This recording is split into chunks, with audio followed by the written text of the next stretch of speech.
আমরা আল্লাহর কোন নিয়ামতকে অস্বীকার করব? আর রহমান সূরাতে এই কথাটা বারংবার এই আয়াতটা এসেছে। আমরা আল্লাহর কাছে কতবার চাইব, হতাশ হব না। যতবার আমরা আল্লাহর কাছে ক্ষমা আশা করি, ঠিক ততবার আল্লাহর কাছে আমাদের চাইতে হবে। তো আমরা পাপ করি, আমাদের পাপের কোনো শেষ নাই, সবসময় পাপ করছি, সবসময় আল্লাহর কাছে ক্ষমা চাইব। আল্লাহ যেন আমাদেরকে ক্ষমা করে। রমজান মাস এসেছে, আমরা বেশি বেশি আল্লাহর কাছে ক্ষমা চাইব। আসসালামু আলাইকুম, হ্যালো ভিউয়ার্স, তোমরা কেমন আছো? চলে আসলাম আনাদার নিউ ভিডিও নিয়ে। আজকে রান্না করব কি দেখতেই পাচ্ছ। তো প্রথমে চুলাটা পরিষ্কার করে নিয়ে রান্নাটা শুরু করে দিব। প্রথমে যেই ছোট মাছগুলো আমি ভাজবো, এটা পুকুরের টাটকা মাছ। এই মাছগুলো এই মশলা দিয়ে খেলে খুবই টেস্টি হয়। আর বড় যে মাছগুলো, ওটা কেনা মাছ। মাছ ভাজি করার সময় এই মশলাটাও আমি দেই মাছ টেস্টি করার জন্য, রান্নার মধ্যেও দেই। খেতে গরম ভাতের সাথে খুবই মজা লাগে, একবার খেয়ে দেখো। তো মাছগুলো আমি ভাজতে দিয়ে দিলাম।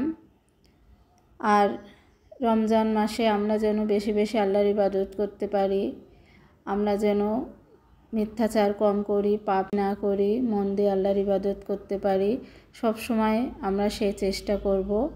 এ পর্যায়ে আমার রান্না করা মাছগুলো ভাজি করা হয়ে গিয়েছে। আমি মশলাগুলো কষিয়েছি। কষানোর এই পর্যায়ে আমি আলুগুলো দিয়ে দিব। আলু দিয়ে মশলাগুলো আবার একটু কষিয়ে নিব।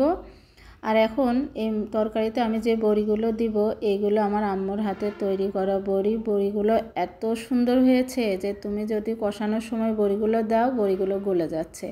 তরকারি বলক ওঠার সময় বড়িগুলো দিলে খুবই সুন্দর হচ্ছে, এত সুন্দর হয়েছে বড়িগুলো। এই পর্যায়ে আমি মাছ দিয়ে দিলাম এবং বড়িগুলোও দিয়ে দিব, কারণ তরকারিতে অলরেডি বলক চলে এসেছে। আমার তরকারিটা প্রায় রান্নার শেষের দিকে। এ পর্যায়ে আমি আমার অন্যান্য কাজগুলো সব সেরে নেব। আর তরকারি বলক উঠতে থাক। আমি এদিকে ভাজিটা অলরেডি দিয়ে দিয়েছি চুলাতে, ভাজিটা শুরু হয়ে গিয়েছে। এদিক মাছ তরকারিটাও আমার হয়ে গিয়েছে। আমি টমেটো, আলু এবং সিম দিয়ে এই ভাজিটা করেছি।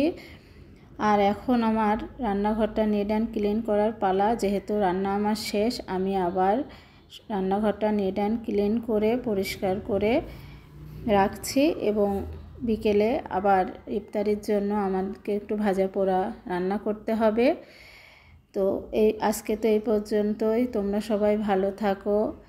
ইনশাল্লাহ আল্লাহ আমাদের আল্লাহর ইবাদত করার তৌফিক দান করুক বেশি বেশি। আজকের মতো এ পর্যন্ত। ইনশাল্লাহ নতুন আরেকটা ব্লগ নিয়ে তোমাদের সামনে হাজির হয়ে যাব। খোদা হাফেজ।